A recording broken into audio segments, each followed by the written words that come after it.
Welcome, traveller. This is the Wolf's Vale on the Fate Auray Audio Network.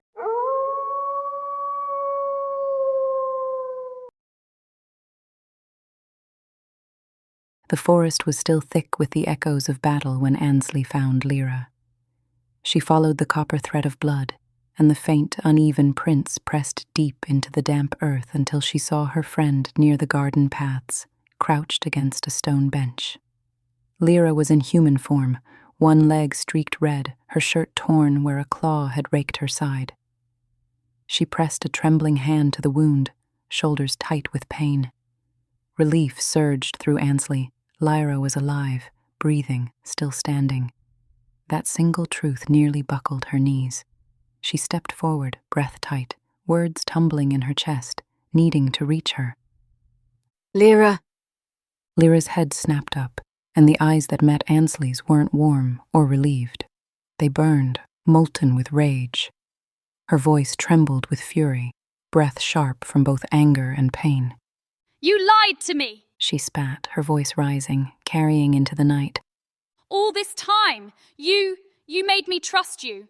I told you things I never told anyone, and you stood there pretending. You were one of them all along. Her words twisted, venomous. A shifter! Filth! Ansley froze as if struck, her stomach hollowed at the word. She lifted her hands slowly, palms open like she could catch the storm in them. Lira, please, I'm still me. The same woman who laughed with you in the gardens, who sparred with you in the ring. I never meant to hurt you. I just... Don't you dare! Lira snapped, stepping closer, finger stabbing the air. Don't you dare speak to me like that!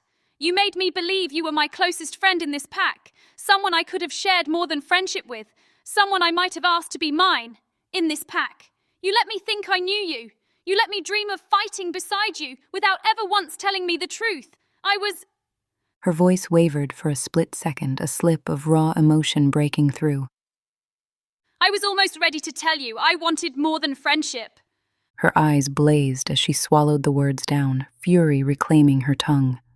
Her voice cracked, equal parts pain and fury. You disgust me! Ansley's throat closed around the ache. I only wanted to belong. You were the first who made me feel like I could. That wasn't a lie, Lira. Not ever. Lyra's jaw tightened, her breathing ragged. So you thought lying was the way to belong? You thought hiding who you are made you one of us? You've betrayed every single wolf here. You've betrayed me. Ansley stepped closer despite the danger, desperation sharp in her voice. I didn't betray you. I protected myself. You know what would have happened if I told the truth. You've seen how wolves speak about shifters. Do you think I'd still be standing here if I'd confessed the day I arrived?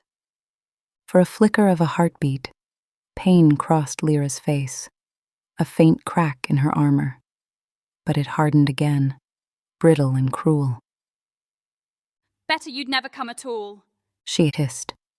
Before Ansley could reply, the underbrush behind them erupted. Declan burst into the clearing, blood caked at his shoulder, his chest heaving, eyes wild with a mixture of fury and grim satisfaction. He looked at Ansley as though his suspicions had finally blossomed into truth, and that truth gave him strength. He didn't pause, didn't speak.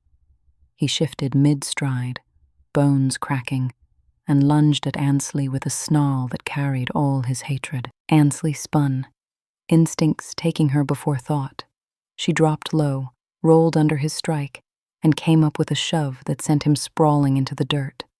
Declan hit hard, breath blasting out of him, but even as he writhed, he twisted back onto his paws, lips peeled from his teeth, growl reverberating through the clearing. His eyes burned into hers as he snarled through the mind link for the whole pack to hear. Ansley is a shifter. I saw it with my own eyes.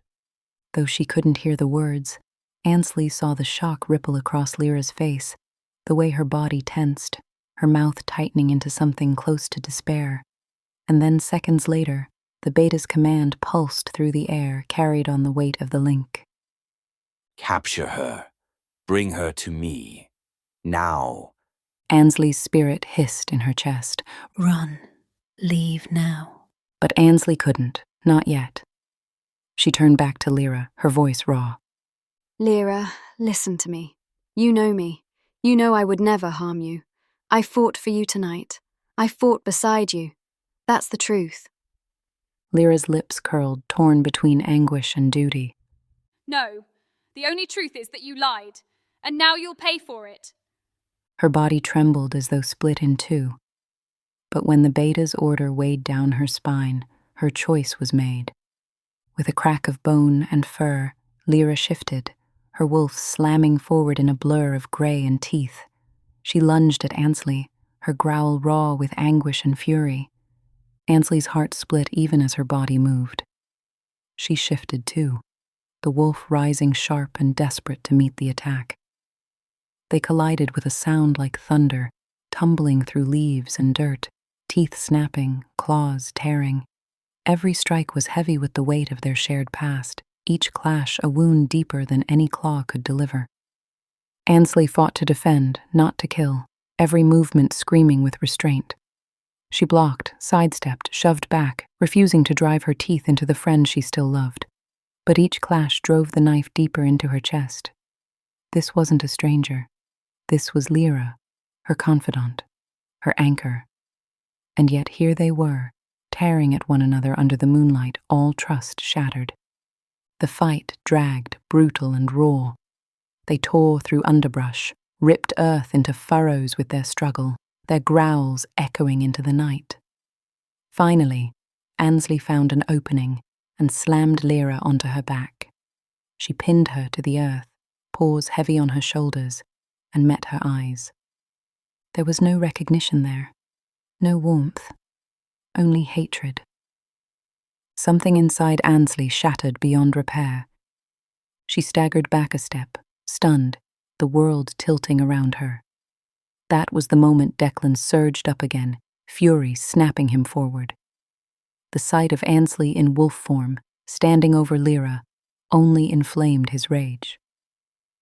He lunged for her throat, eyes alight with savage triumph, hunger for vindication written in every line of his body. Ansley's spirit roared. "Run!" She bolted, branches whipped past her flanks as she tore through the forest, paws pounding, lungs burning. The undergrowth shredded beneath her momentum, twigs snapped and ferns flattened in her wake. Behind her, howls rose, Lira's, Declan's, and then more answering the beta's command. The pack was on her, a tide of snapping jaws and relentless pursuit. Her ribs screamed with each stride, her wounds slick and stinging, but she pushed harder, faster. Her breath tore ragged in her throat, ears straining for every sound. She leapt gullies, crashed through underbrush, her heart breaking with every remembered laugh, every smile she'd shared with Lira, all of it turning to ash in a single night. The betrayal weighed heavier than the claws at her back. The chase stretched endlessly. Wolves fanned out on either side, shadows weaving through the trees, their eyes glinting like embers whenever the moonlight broke through the canopy. Ansley darted left, then right, buying herself moments, never rest. Her spirit's voice hammered in her skull. "Don't stop, don't you dare stop." The scent of the land shifted, a subtle but undeniable change. Familiar turned strange, the air thicker, wild with markers not her own. Ansley stumbled across the invisible line, her paws landing on soil that no longer carried the wolf's scent. The shift in energy was instant. The forest seemed to inhale around her. The howls behind her faltered, then stopped. She dared a glance back and saw them pacing at the border, eyes like knives in the dark, but none crossed. The beta's command held them back. Declan raged, teeth snapping in fury, and Lira stood rigid, chest heaving, her eyes locking with Ansley's one last time, the searing hatred and hurt tearing through Ansley. Neither Lira nor Declan crossed the line. Ansley slowed on the shifter side, chest heaving. The night seemed quieter here, but it was a silence steeped in danger, the kind of hush that promises something waiting in the dark. Her spirit's voice was sharp as broken glass. We can't rest. The wolves might not follow, but the shifters will. Ansley lowered her head, trembling, the ache of betrayal heavier than the pain in her ribs. She was no longer pack, no longer anything but prey, and she was running out of places left to run. Our tale comes to a pause here. This has been The Wolf's Veil on the Fate Array Audio Network. Until next time, go gently, traveller.